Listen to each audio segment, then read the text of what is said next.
Aruncare de la 9 metri pentru România.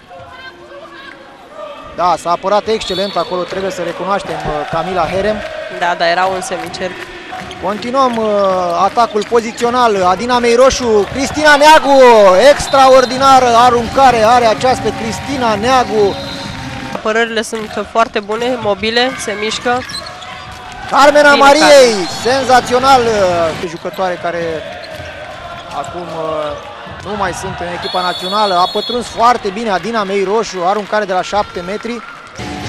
De neoprit Cristina și în meciul de ieri cu Germania a făcut un meci mare și cu Suedia și cu Danemarca. Ce șut frumos al lui Iuliei Pușcașu, vine prin învăluire după Adina și marchează în lung, în vincul porții, foarte frumos. În acest moment, Carmena Mariei, foarte bine pentru Valentina Elisei Ardean, cea mai bună extremă stânga din lume. Din nou intercepția asta, Carmena Mariei, bravo Ionela, înscrie Ionela pe contraatac, scuze. Să nu ne grăbim acolo. Cristina Neagu și 3 goluri pentru România în minutul 22, bravo fetelor! Luăm gol însă Narcisa pentru a doua oară în inferioritate numerică și asta nu e bine, însă punctăm imediat, alunecat acolo, să sperăm că nu este nimic grav. Eram din nou în superioritate și nu aveam voie să facem așa ceva. Cred că, bine Cristina, asta vreau să zic, cred că trebuie din nou să aruncăm de afară pentru că ele s-au ocupat foarte bine în jurul celor doi pivoți care știu că prind mingi foarte grele. Cristina Neagu, Clara Vădineanu, aruncă Clara, iată ce acțiune! Bravo Clara!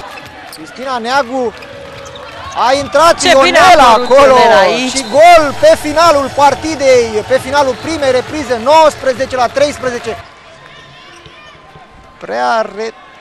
Este meritul însă al portarului. 22-16, bravo Oana! Ce bine a găsit-o și Cristina aici, în circulația asta pe Oana.